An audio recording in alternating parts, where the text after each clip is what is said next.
Physics में आज बात करने वाले हैं हम एम्पियर्स सर्किटल लॉ।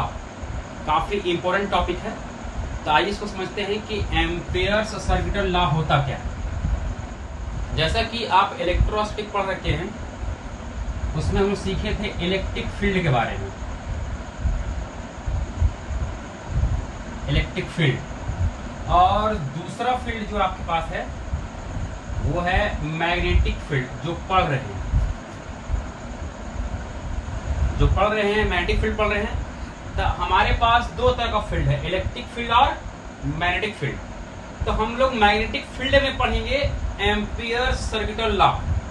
तो आपको पता होना चाहिए, कूलॉम ने फॉर्मूला दिया कि चलिए ठीक है, आप इलेक्ट्रिक फील्ड निकाल सकते हैं किस फॉर्मूला से, 1/4 पाई एप्सिलॉन नॉट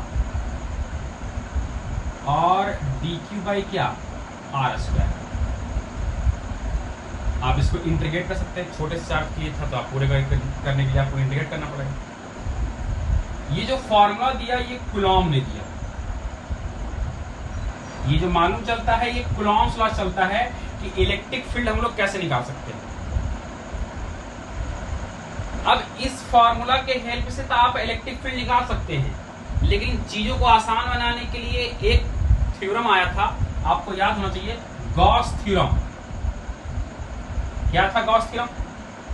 कि सरफेस इंटीग्रेशन, मतलब सरफेस इंटीग्रल किसका, intensity E ds cos theta, E into ds vector E dot ds dot पढ़ाइए तो cos थीटा लग जाएगा। ये कहता है इंटेंसिटी और एरिया वेक्टर का अगर आप डॉट प्रोडक्ट निकालिएगा और इंटीग्रेशन कर दिएगा तो हमेशा क्या आएगा, q बाई एप्सिलॉन के बराबर आएगा। ये किसका दिया हुआ गया था, ये गॉस थ्योरम था, ये गॉस का दिया हुआ था। क्या मतलब, इस फॉर्मूला के हेल्प से आप कह सकते हैं किसी भी ज्योमेट्रिकल शेप वाले, अगर वो पूरी तरह से ऑब्जेक्ट चार्ज है, ये जो कूलॉम ने दिया था एक छोटे से चार्ज पार्टिकल के लिए, ये जो इंटेंसिटी का जो फॉर्मूला है इलेक्ट्रिक फील्ड इंटेंसिटी जो निकाल सकते हैं, कूलॉम ने दिया था वो छोटे से चार्ज पार्टिकल के लिए दिया था। अगर छोटा सा चार्ज है तो किसी सर्टेन डिस्टेंस पर आप इलेक्ट्रिक फील्ड निकाल सकते हैं कि कितना न्यूटन पर कूलॉम होगा। लेकिन चीजों को आसान बनाने के लिए गॉस थ्योरम कहता है कि किसी भी क्लोज गॉसियन सरफेस, आपको पता होना चाहिए कि वो सरफेस स्फेरिकल हो सकता है, एक क्यूब या क्यूबाइड हो सकता है, या फिर इरेगुलर शेप हो सकता है, किसी तरह का शेप हो। अगर उसके अंदर अगर चार्ज है तो उससे निकलने वाला इलेक्ट्रिक फ्लक्स, क्योंकि इंटेंसिटी इंटू एरिया वेक्टर का डॉट प्रोडक्ट जो देता है वो इलेक्ट्रिक फ्लक्स देता था। तो कहता है कि इंटेंसिटी और एरिया वेक्टर का डॉट प्रोडक्ट और उस क्लोज सरफेस का इंटीग्रेशन कर दीजिएगा, सरफेस होल इंटीग्रेशन आप कैसा, सरफेस एरिया का अगर इंटीग्रेशन कर दीजिएगा तो वो हमेशा क्या होगा, q बाई एप्सिलॉन नॉट के बराबर होगा। क्या बराबर होगा, इलेक्ट्रिक फ्लक्स। इलेक्ट्रिक फ्लक्स जो होगा वो q बाई एप्सिलॉन नॉट के बराबर होता था। आप अगर पढ़े तो याद होना चाहिए, किसी भी तरह का शेप हो, किसी भी तरह का ज्योमेट्रिकल शेप हो, अगर वो उसके अंदर जितना चार्ज प्रेजेंट है तो उससे निकलने वाला फ्लक्स, इधर से निकले इधर से निकले इधर से निकले, जो टोटल फ्लक्स होगा क्या होगा, q बाई एप्सिलॉन नॉट होगा। इसके अंदर अगर चार्ज है वो स्फेरिकल हो या फिर कोई भी इरेगुलर शेप हो, किसी तरह का शेप हो, उससे निकलने वाला इलेक्ट्रिक फ्लक्स क्या हो, q बाई एप्सिलॉन नॉट होता था। इस फॉर्मूला के हेल्प से आप क्या कर सकते हैं, किसी भी तरह का शेप हो, मतलब कि एक रॉड हो और पूरी तरह से चार्ज हो, तो उस पूरे चार्ज का, मतलब कि अगर ये चार्ज है, एक चार्ज रॉड है, ये पॉजिटिव चार्ज नेगेटिव चार्ज जो भी ले सकते हैं, तो इसके सर्टेन डिस्टेंस पर, r डिस्टेंस पर आप निकाल सकते हैं इलेक्ट्रिक फील्ड इंटेंसिटी E निकाल सकते हैं। अगर आप कूलॉम लॉ यूज कीजिएगा तो एक छोटे से चार्ज के कारण, इस चार्ज के कारण dq कारण निकालिएगा, लेकिन अगर आपको पूरा निकालना है तब इंटीग्रेट करना पड़ेगा, तो काफी थोड़ा टफ हो जाता था। इसको निकालने के लिए। तो लेकिन अगर आप गॉस थ्योरम का यूज करते हैं तो आसानी से ये बन जाता है। उसी तरीके से अब एक चार्ज शीट हो सकता है। आप देखे होंगे कि अगर ये चार्ज शीट है तो इस पे टोटल चार्ज कितना है। आप निकाल सकते हैं इलेक्ट्रिक फील्ड इंटेंसिटी का फॉर्मूला। किस फॉर्मूला के हेल्प से? गॉस थ्योरम के फॉर्मूला के हेल्प से। इस फॉर्मूला के हेल्प से आप आसानी से निकाल सकते हैं कि चार्ज शीट कितना इलेक्ट्रिक फील्ड इंटेंसिटी क्रिएट कर रहा है। इसी तरह से एक स्फीयर हो सकता है, इस पर चार्ज है ये। एक खोखला स्फीयर हो सकता है और इसके इनसाइड, इसके सरफेस पर, इसके बाहर आप किसी पॉइंट पर इलेक्ट्रिक फील्ड इंटेंसिटी निकाल सकते थे। आपको याद होना चाहिए। तो जिस तरह से इलेक्ट्रिक फील्ड में कूलॉम्स लॉ है, छोटे से चार्ज के लिए आप इलेक्ट्रिक फील्ड इंटेंसिटी निकाल सकते हैं। आप इसका भी यूज करके आप इसके लिए भी निकाल सकते हैं, लेकिन काफी थोड़ा सा टफ हो जाएगा, आप आसानी से नहीं निकाल सकते हैं। उसके लिए एक आसान सा टेक्निक था, गॉस थ्योरम ने दिया, और ये किसी भी तरह का शेप के लिए एप्लीकेबल था। लेकिन क्या होना चाहिए?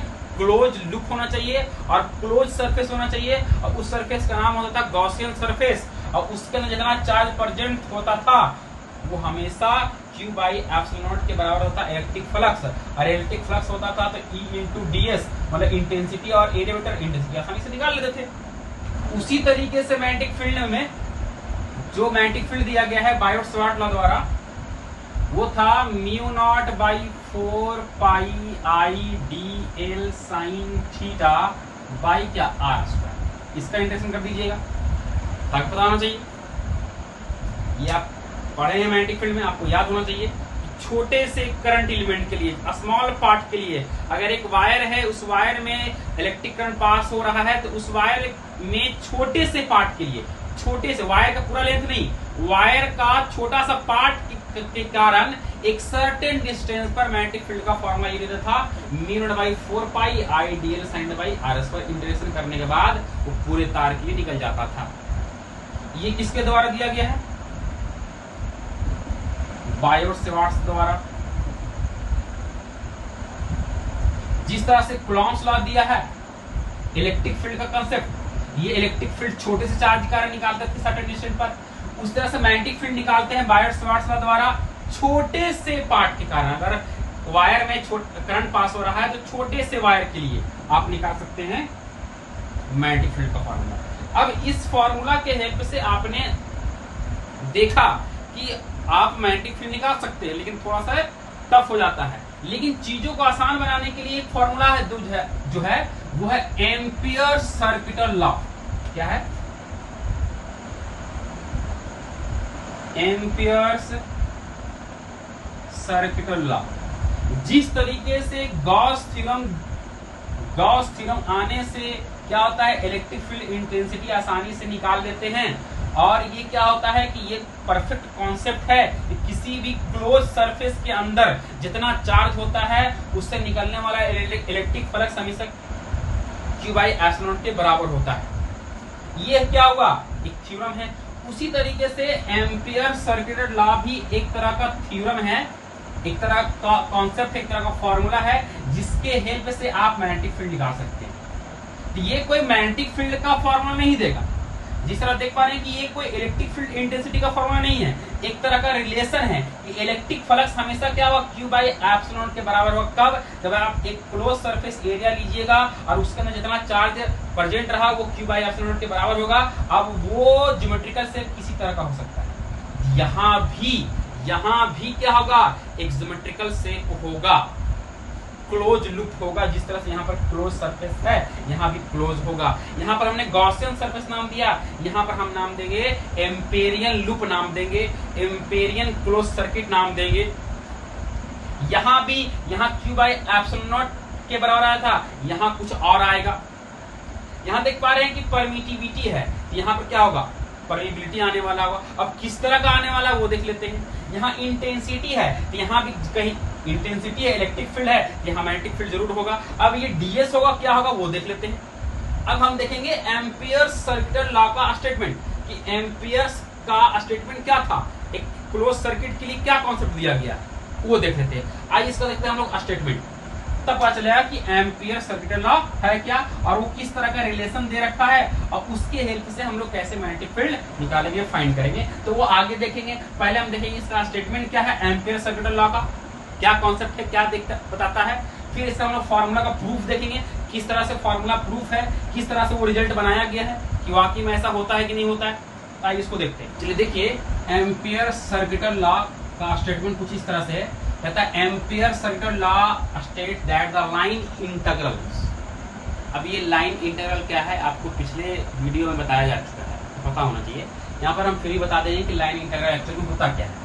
ऑफ द मैग्नेटिक फील्ड किसका करना है, मैग्नेटिक फील्ड का line integral around any close circuit. यहाँ पर क्लोज सर्किट होगा, क्लोज सर्किट होगा और उसका लाइन इंटीग्रल करना है किसके साथ, मैग्नेटिक फील्ड का।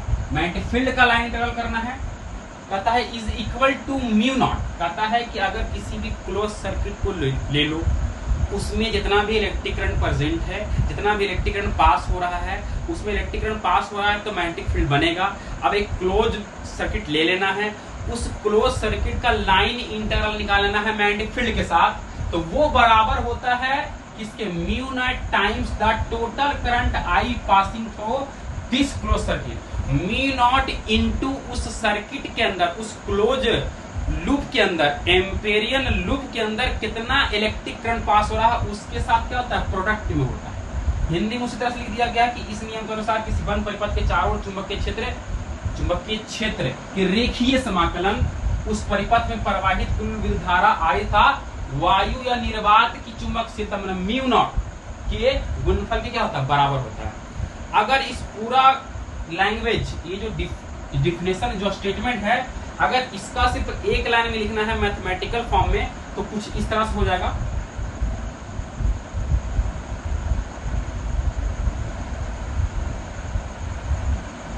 मतलब अगर इस लॉ को मैथमेटिकल रूप दीजिएगा तो कुछ इस तरह से हो जाएगा।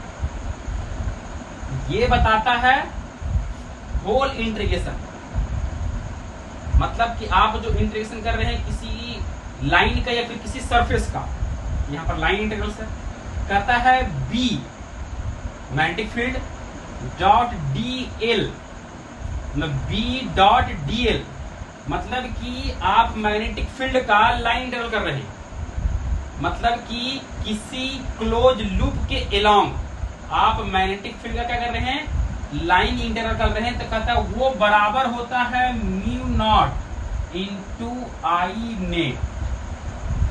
यहां पर आई इलेक्ट्रिक करंट है उस लूप के अंदर जितना करंट प्रेजेंट है।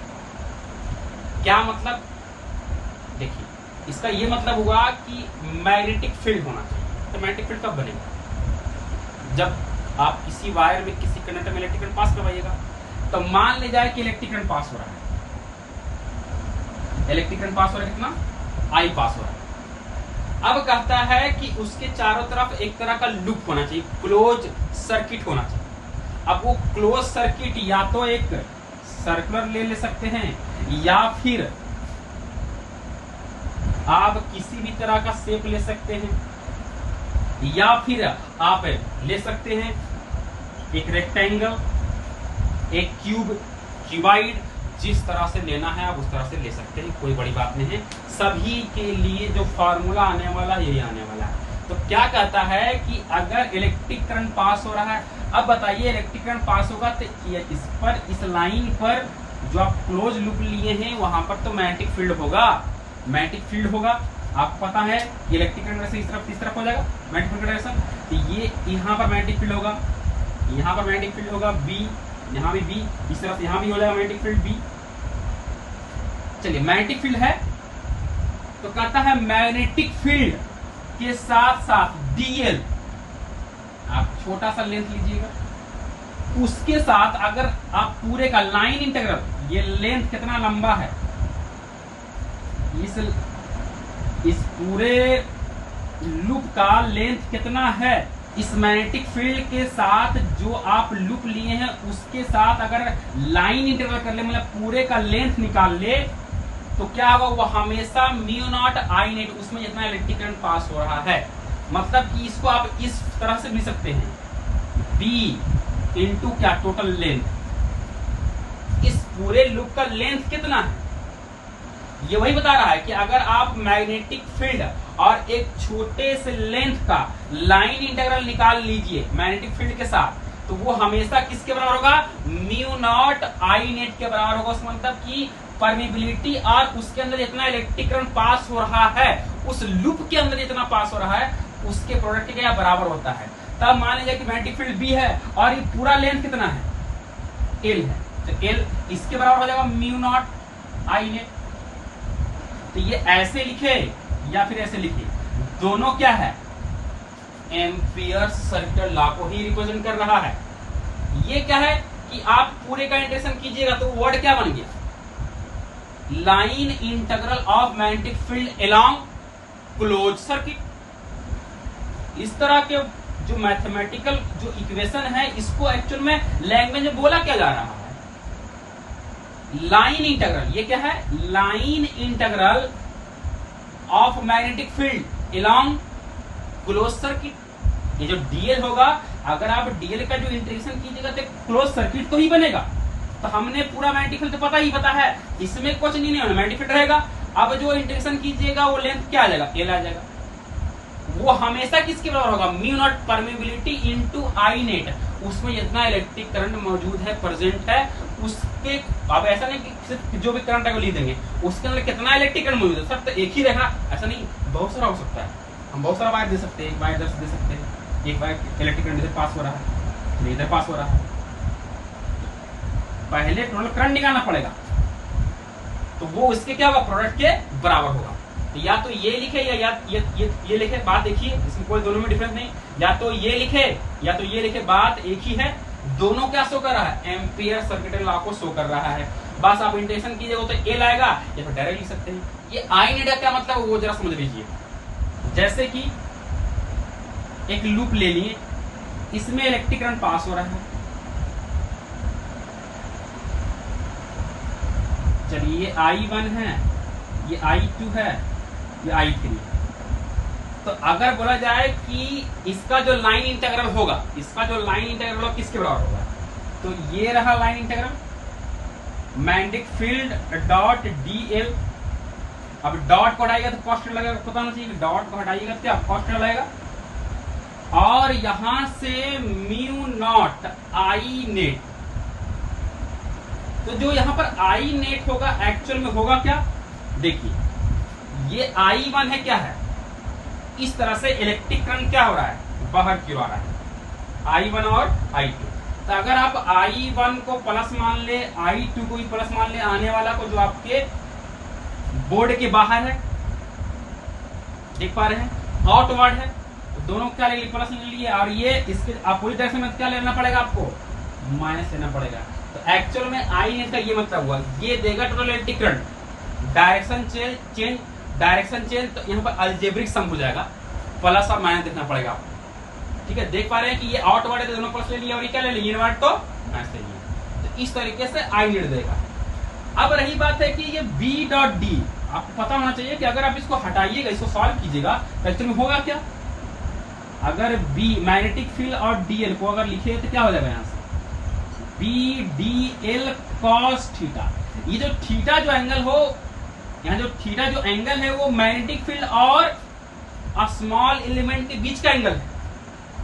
क्या है, स्मॉल एलिमेंट के बीच का एंगल है। मान ले जाए कि यहां से वायर तो जा रहा है, इलेक्ट्रिक करंट पास हो रहा है, तो मैग्नेटिक फील्ड डायरेक्शन इधर इस तरफ होगा, और जो एलिमेंट लीजिएगा वो डीएल का भी डायरेक्शन क्या इसी तरफ है, तो एंगल क्या होगा, जीरो होगा। अगर आप इलेक्ट्रिक करंट डायरेक्शन क्या कर दे, अपोजिट कर दे, यहां से देख पा रहे हैं कि ये कुछ इस तरह से हो जाएगा, ये इधर हो जाएगा मैग्नेटिक फील्ड का, और डीएल जब इधर लिए तो एंगल कितना होगा, 180 डिग्री। इसी तरीके से अगर ये वायर किसी और डायरेक्शन में रहा तो इस पॉइंट मैग्नेटिक फील्ड का डायरेक्शन कहीं और रहेगा। तो ये जो होगा वो थीटा जो रहेगा वो बी और डीएल के बीच का एंगल रहेगा, वो तो आपको देखना पड़ेगा। थोड़ा सा और समझ लेते हैं कि लाइन इंटीग्रल एक्चुअल में होता क्या है।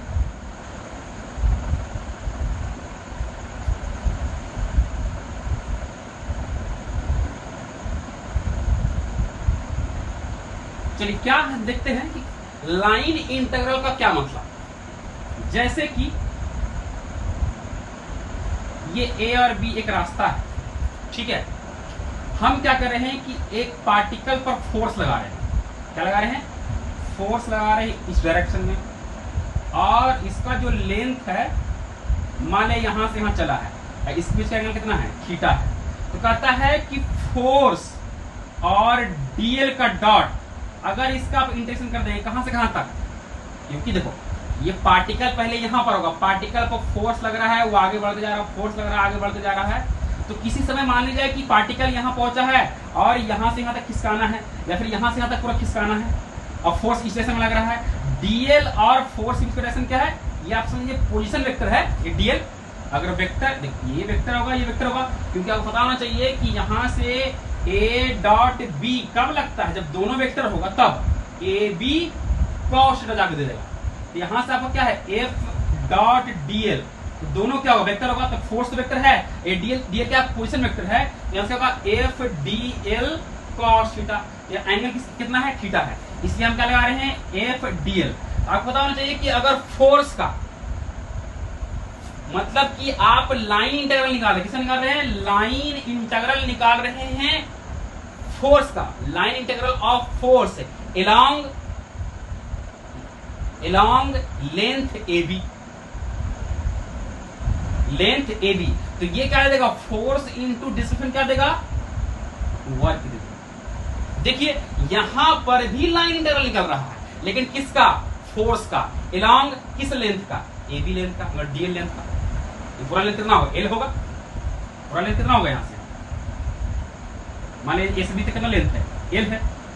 तो देख पा रहे हैं कि यहां पर हमने लाइन इंटीग्रल निकाला किसका, फोर्स का, along टू किसके रेस्पेक्ट में निकाले हमने, लेंथ, तो क्या दे दिया, वर्क दे दिया। उसी तरीके से आप समझ सकते हैं कि मान लिया जाए हमने एक चार्ज को A से B तक लाना है, क्या करना है, चार्ज को A से B तक लाना है। चलिए इस पर जो फोर्स लग रहा है, जो इंटेंसिटी है वो E है, और इसका जो लेंथ है वो DL है, और इसके पीछे एंगल कितना है, थीटा है। मतलब फिर से आप क्या कर रहे हैं, E डॉट DL इंटेंसिटी है, और ये जो फिर है DL ये वेक्टर है। अगर आप इसका लाइन इंटीग्रल निकालते हैं तो ये क्या देने वाला है, ये देने वाला है पोटेंशियल देने वाला, ये क्या देने वाला है, पोटेंशियल देने वाला। तो आप देख पा रहे हैं कि यहां पर आपने क्या निकाला, line integral of electric field intensity along length AB। मतलब कि आप चार्ज को A से B तक ला रहे हैं, A से B तक आपको पता होना चाहिए कि चार्ज को किसी एक पॉइंट से दूसरे पॉइंट तक लाते हैं तो वहां पोटेंशियल डिफरेंस क्रिएट होता है, यहाँ पोटेंशियल डिफरेंस क्रिएट हो रहा है। तो आपने चार्ज को A से B तक लाया, लेंथ A से B तक जाना है, उस पर जो फोर्स लग रहा है, मतलब इंटेंसिटी एक्चुअल में है क्या, इंटेंसिटी एक्चुअल में फोर्स बाई क्या है, Coulomb, amount of force per unit positive charge called electric field intensity. मतलब कि एक चार्ज पर, एक कूलॉम चार्ज पर कितना फोर्स लग रहा है, ये तो इंटेंसिटी बता रहा है। तो ये फोर्स लग रहा है, मतलब इस एक कूलॉम चार्ज पर कितना फोर्स लगना, क्या इंटेंसिटी कितना लग रहा है, इंटेंसिटी है, और A से B तक जा रहा है। तो मतलब कि आपने लाइन इंटीग्रल निकाला किसका, इंटेंसिटी का, किसके अलोंग, लेंथ के अलोंग, तो क्या दे रहा है, पोटेंशियल दे रहा है। देखिए यहां भी लाइन इंटीग्रल है, यहां भी लाइन इंटीग्रल है, तो अलग अलग लाइन इंटीग्रल अलग अलग वैल्यू देता है। आप देख पा रहे हैं कि यहाँ वर्क दे रहा है, यहाँ क्या दे रहा है, पोटेंशियल दे रहा है, क्योंकि फिजिकल क्वांटिटी तो अलग अलग है, लेकिन दोनों देखिए यहाँ भी लेंथ, यहाँ भी लेंथ, और यहाँ भी लेंथ। ये एक लेंथ है, ये क्लोज है, ये क्लोज भी हो सकता है, कोई दिक्कत नहीं, लेकिन एक लाइन है, हमने लाइन इंटीग्रल दिया है, पूरा लेंथ कितना है, यहाँ पर क्या है, क्लोज का कंसेप्ट, सैंपल कुछ नहीं है, सैंपल वही रहने वाला है। ये एक लाइन इंटीग्रल से, यहां भी देखिए, यहां भी लाइन इंटीग्रल, यहां भी लाइन इंटीग्रल, यहां भी, तो ये अलग दे रहा है, ये अलग दे रहा है, ये अलग फिजिकल क्वांटिटी है, तो ये अलग वैल्यू दे रहा है, वर्क दे रहा है और पोटेंशियल दे रहा है। यहां क्या देगा, कहता है म्यू नॉट आई नेट के बराबर होता है। तो चलिए हम एम्पियर सर्कुलर लॉ का फॉर्मूला का प्रूफ देख लेंगे कि एक्चुअल में ये कैसे आया, और हम दोनों शेप ये देखेंगे, एक ज्योमेट्रिकल शेप देख लेंगे और एक इरेगुलर शेप जो इसका रेगुलर शेप नहीं हो, अनियमित हो। तो आइए देखते हैं इसका प्रूफ। चलिए इसका प्रूफ देख लेते हैं हम लोग।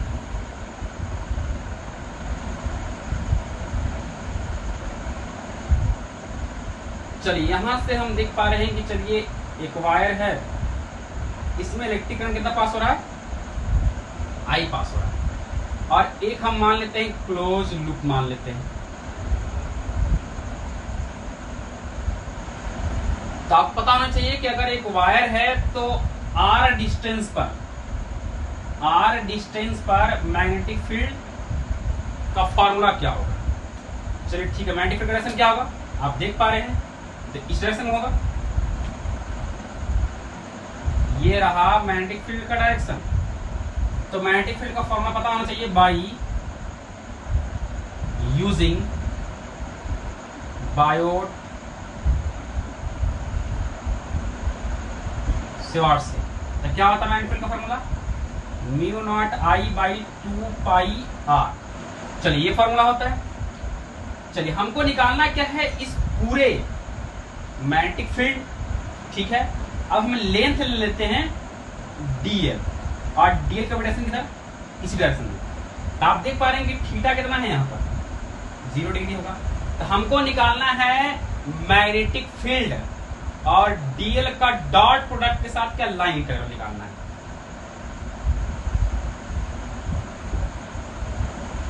मतलब हमको ये सॉल्व करना है और म्यू आई नेट आ जाना चाहिए। ये तो है लाइन इंटीग्रल किसका, मैग्नेटिक फील्ड का, किसके अलोंग, उस क्लोज लूप के अलोंग। तो अगर इसको सॉल्व किया क्या होगा यहां से, B D L cos theta. तो थीटा जो एंगल होता है वो बी और डीएल के बीच एंगल होता है। तो डीएल का हम एक डायरेक्शन मान लेते हैं, कोई दिक्कत नहीं। अब एक डायरेक्शन मान लीजिए। अब ये इलेक्ट्रिक करंट ना समझे, इलेक्ट्रिक करंट इस वायर में पास हो रहा है, इस वायर में पास हो रहा है। अब कहीं भी एक पॉइंट मान के उसको क्लोज लूप बना लो। ये लूप सर्किल हो सकता है, रेक्टेंगल हो सकता है, कोई भी शेप हो सकता है। हम अलग शेप के लिए भी देखेंगे। तो चलिए डीएल मान लेते हैं, इसका डायरेक्शन कुछ इस तरफ है, तो बी का डायरेक्शन एक तरफ और डीएल का डायरेक्शन दोनों एक ही डायरेक्शन में है, टेंजेंशियल है। तो थीटा कितना आ जाएगा 0 डिग्री। तो यहाँ से क्या आ जाएगा, B D L cos 0 degree क्या होता है 1 होता है। चलिए तो यहाँ से करते हैं, बी बाहर करते हैं और 1 डीएल। देख पा रहे हैं कि b का वैल्यू कितना दिया गया है, mu naught I by 2 pi R, और 1 का इंटीग्रेशन क्या हो जाएगा l, पूरा लेंथ क्या होगा l। और आपको पता होना चाहिए कि पूरा लेंथ बोले क्या, सर्किल का पूरा लेंथ क्या, पेरीमीटर। तो पूरा लेंथ कितना होता है 2 पाई आर होगा, रेडियस कितना है r है। तो 2 पाई आर कैंसिल हो गया, कितना हो गया म्यू नॉट आई। यहाँ से आप देख पा रहे हैं कि यहाँ से हमने जब लाइन इंटीग्रल निकाला मैग्नेटिक फील्ड का डीएल के साथ, तो क्या दिया म्यू नॉट और आई क्या है, उस क्लोज लूप के अंदर इलेक्ट्रिक करंट कितना पास हो रहा है, आई अगर जो होता तो वो लिखते, यहाँ इसे लिख देते हैं, आई नेट लिख देते हैं। जरा देखिए इसको कैपिटलाइज लिख दीजिए, कोई दिक्कत नहीं, इसको कैपिटलाइज कर दीजिए।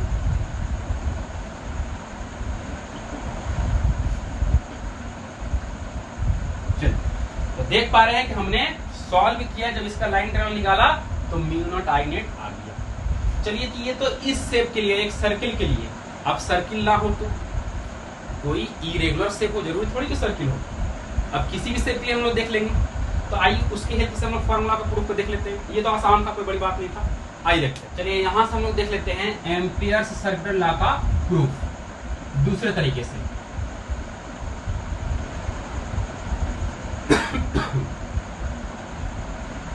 चलिए मान लीजिए कि शेप किसी तरह का हो सकता है,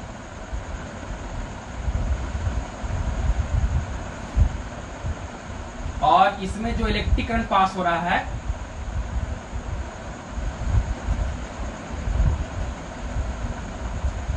इलेक्ट्रिक करंट आई पास हो रहा है, देख पा रहे हैं।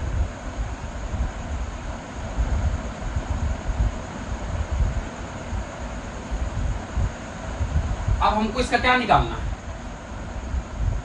लाइन इंटीग्रल निकालना है, बी डॉट डीएल। चलिए अगर आप देखें ये डिस्टेंस क्या हो जाएगा r1 मान लेते हैं। ये डिस्टेंस क्या होगा r2। देखिए डिस्टेंस ये ज्यादा है, ये कम है, क्योंकि शेप क्या है इरेगुलर है, कोई सिमेट्रिकल शेप बढ़िया नहीं है। आप देख पा रहे हैं ये डिस्टेंस मान लेते हैं क्या r3, ये डिस्टेंस क्या मान लेते हैं R4। इस तरह से पूरा हम लोग देख लेंगे, इधर भी देख लेंगे, चारों तरफ देख लेंगे। अब यहां से देखिए कि इसके बीच का एंगल क्या होगा, इसके बीच एंगल क्या होगा, बहुत छोटा छोटा है, तो मान लेते हैं θ1 d θ1, ये रहा R2, तो ये क्या एंगल हो जाएगा d θ2, ये एंगल क्या आ जाएगा, ये R3 इधर लिख देते हैं, तो क्या होगा d θ क्या होगा 3 हो जाएगा। अब जरा देखिए कि आपको यहां से जो आप R1 के लिए लेंथ लीजिएगा, ये लेंथ लीजिएगा, चलिए ये पूरा लेंथ ले लीजिए, कोई दिक्कत नहीं, ये लेंथ लीजिए, क्या यहां से dl1 इस लेंथ के लिए अलग हो जाएगा, dl2 इस लेंथ के लिए अलग हो जाएगा, मतलब कि बहुत सारा आप थोड़ा सा करीब करीब ले लीजिएगा, R1 R2 R3 बहुत सारा हो जाएगा। इस तरह से क्या dl3 dl4, क्योंकि देखिए लेंथ सबका क्या होगा यहां से अलग अलग, देख पा रहे हैं लेंथ सबका क्या होगा अलग अलग, dl1 dl2 dl3, क्योंकि R1 R2 सबके लिए क्या अलग अलग है। तो आप इसमें देख पा रहे हैं dl1 dl2 dl3 dl4 dot क्या होगा dln तक होगा। चलिए यहां से लाइन तरह निकालना क्या होगा, b dl cos थीटा, ये थीटा क्या होता है b और dl के बीच होता है। तो आपको पता होना चाहिए कि अगर यहाँ पर आप मैग्नेटिक फील्ड देखेंगे तो किधर होगा, मैग्नेटिक फील्ड इधर b और dl1, तो b dl1 फिर इसमें चेंगे कितना होगा 0 डिग्री, कि दोनों का डायरेक्शन क्या एक ही तरफ होगा। अगर यहाँ पर ये तो फिर से b का डायरेक्शन किधर होगा, इधर ही होगा, जब डायरेक्शन निकालिए तो इधर ही होगा, b और dl2 फिर भी चेंगे कितना होगा 0 डिग्री होगा। मतलब किसी भी केस के लिए यहाँ पर थीटा कितना होने वाला है 0 डिग्री। आप कहीं पॉइंट लीजिए 0 डिग्री होगा, 0 डिग्री यहाँ लिखते जाते हैं 0 डिग्री, यहाँ dl1 प्लस क्या होगा b dl2 cos 0 डिग्री, फिर plus b dl3 cos 0 degree, plus b dl4 cos 0 degree, dot dot dot dot बहुत सारा इस तरह से चलते जाएगा। चलिए यहां से आगे सॉल्व करते हैं हम लोग। तो यहां से क्या जाएगा b dl1 cos 0 डिग्री होगा, यहां से जाएगा b dl2 b dl3 और b dl4 plus dot dot dot. आपको पता होना चाहिए b का जो वैल्यू है वो क्या है म्यू नॉट आई बाई क्या 2 पाई आर। एक इन्फिनाइट लेंथ के लिए आर डिस्टेंस का फॉर्मूला तो यही है ना, इलेक्ट्रिक करंट आई पास हो रहा है, इसमें अगर आर डिस्टेंस पर जो मैग्नेटिक फील्ड का फॉर्मूला क्या होता है म्यू नॉट आई बाई क्या 2 पाई आर होता है। आप पढ़ें, याद होना चाहिए, उसी फॉर्मूला हम यूज कर रहे हैं, लेकिन सबके लिए क्या होगा अलग अलग होगा। यहाँ पर क्या होगा सबके लिए अलग अलग, इसलिए यूज करें तो म्यू नॉट आई बाई क्या 2 पाई R1, देख पा रहे हैं कि R1 है यहाँ पर dl के लिए। अगला क्या होगा R2, अगला क्या होगा R, इस तरह से क्या सबका अलग अलग होगा। यहां से लाइन इंटीग्रल निकालिएगा तो क्या होगा, यहां से b का वैल्यू पुट कीजिए म्यू नॉट आई 2 पाई R1 और dl1 plus mu naught I by 2 pi R2 dl2 plus mu naught I by 2 pi R3 और dl3 प्लस म्यू नॉट आई 2 पाई R4 dl4 dot dot dot इस तरह से पूरा होगा। अगर आप देखें इसमें कुछ कॉमन दिखाई दे रहा होगा, तो कॉमन क्या है म्यू नॉट कॉमन है, आई कॉमन है और 2 पाई कॉमन। यहां से dl1 बाई क्या R1, dl2 बाई क्या R2, हमें सभी में mu naught I by 2 pi, mu naught I by 2 पाई सभी में देख पा रहे हैं, म्यू नॉट आई बाई 2 पाई सभी कॉमन है। R1 R2 R3 R4 रह जाएगा और dl1 dl2 dl3 इस तरह से रह जाएगा। दे रहे हैं dl3 बाई क्या R3, dl4 बाई क्या R4 प्लस डॉट डॉट चलते जाएगा। चलिए यहां से आगे देख लेते हैं हम लोग। यहां से हो जाएगा line integral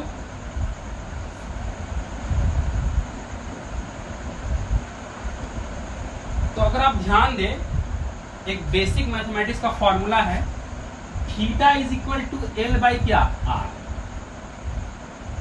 theta is equal to L by R. L क्या है, आर्क है, चाप, और आर क्या है, रेडियस। तो जरा देखिए तो इस फॉर्मूला की लगा सकते हैं।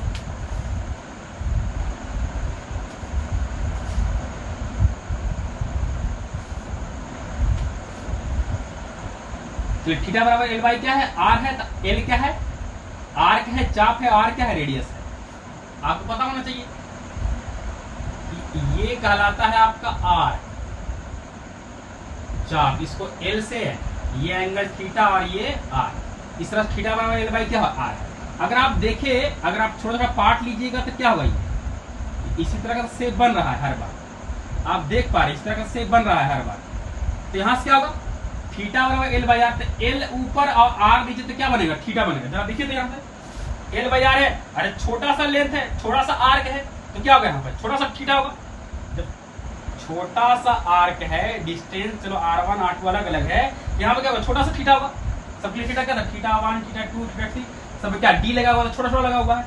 तो यहाँ से हम क्या लिख सकते हैं, म्यू नॉट आई बाई 2 पाई लिख सकते हैं, म्यू नॉट आई बाई 2 पाई।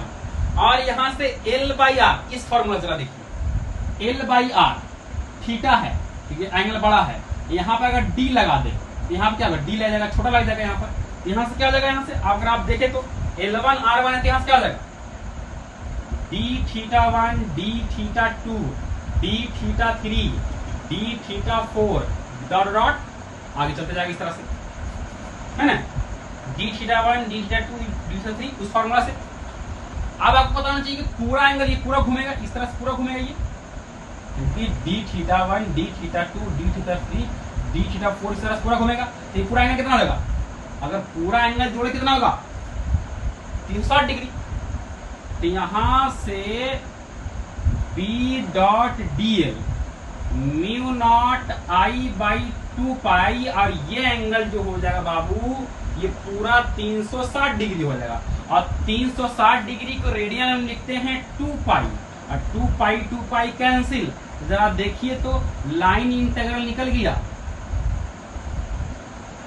क्या, म्यू नॉट और जितना इलेक्ट्रिक करंट उससे पास हो रहा टोटल। इस तरीके से देखिए हम एम्पियर्स सर्कुलर लॉ को भी प्रूव कर सकते हैं। और ये क्या है, इरेगुलर शेप है, इस तरीके से इसको हम प्रूव कर सकते हैं। चलिए, उम्मीद है कि आपको समझ में आ गया होगा। चलिए फिर मिलते हैं नेक्स्ट वीडियो में।